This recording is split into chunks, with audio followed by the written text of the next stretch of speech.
In this lesson, we are going to talk about how not to let your child overwhelm your home. As I mentioned before in previous lessons, our son had many behavior issues and delays when he was younger. His behavior was very disruptive, especially when we would take him other places. He had difficulty interacting with others. He had difficulty transitioning from one thing to the next. He would seemingly overreact to minor issues. He would repetitively do things over and over again, and the list goes on and on. These behaviors and more sometimes led to an overwhelming environment in our home. I'm sure that you can understand. Now let me talk to you for a minute about can't and won't. This will be extremely a helpful tool for you as you help to raise your child with autism. Can't is when your child is unable to do something. Won't is when your child can do something but is choosing not to. Again, can't is when your child is unable to do something. Won't is when your child can do something but is choosing not to. Can't and won't are going to be very critical things for you to learn and to respond to as you raise your child. When our son's behavior was something that he could not control, then we were living in can't mode, and we needed to respond accordingly by allowing his behavior. When our son's behavior was something that he was choosing to not control, then we were living in won't mode, and we needed to respond accordingly by correcting his behavior. With can't, you allow the behavior. With won't, you correct the behavior. Now, let me give you some examples for this.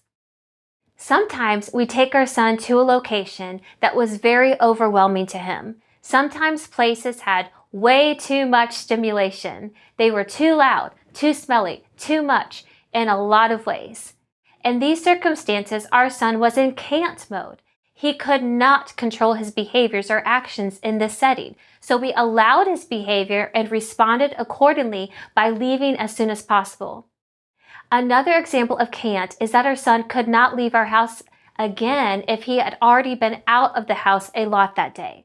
For instance, after attending a full school day at his school, if we came home and rested for a little while, he would have a very hard time leaving our house to go and do something else. So if I had errands to run or other things to do that evening, it was best for me to do it right after school, and then it would be to take him home and then expect him to be able to leave again later. He just couldn't do it, so we responded accordingly. An example of won't would be that he was spending a lot of time by himself throughout the day and would not spend time playing or interacting with his brothers. He could play with them, however, he was choosing not to. In this situation, I would say to him, Grayson, I noticed that you spent a lot of time by yourself this morning. After lunch today, I want you to spend some time playing with your brothers.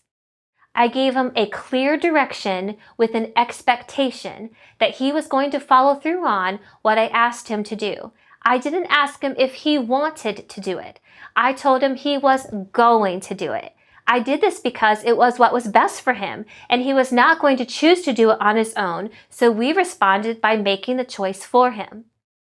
Another example of won't would be when he was talking and interacting with others. When he would do this, he would not give much of any eye contact, and he would resist touch in any way.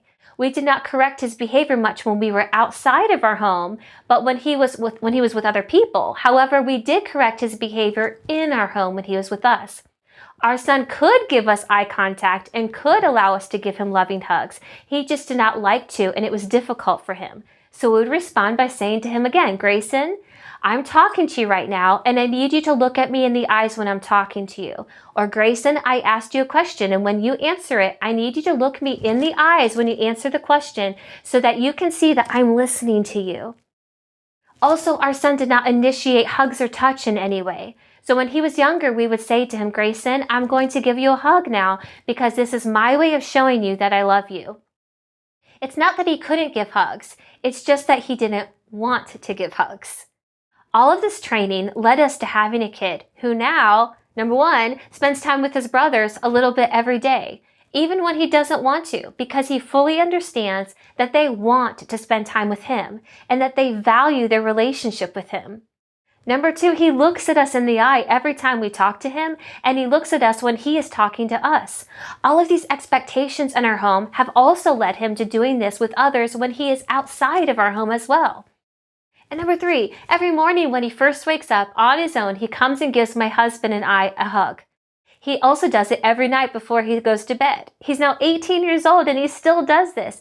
He knows that it's his way of telling us that he loves us. And we always tell him, I love Grace and hugs. So, how can you not let your child overwhelm your home?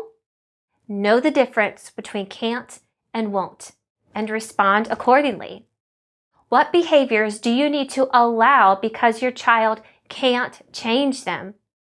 And what behaviors do you need to change because your child can do them, but is choosing not to?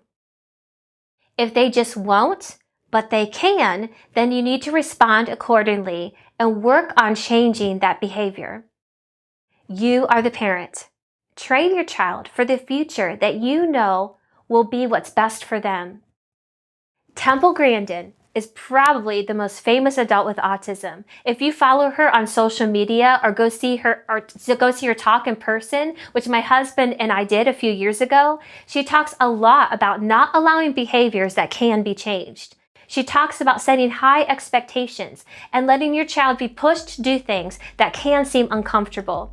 Temple Grandin did not talk at all until she was 4 years old and was sent to special schools, some good, some not so good.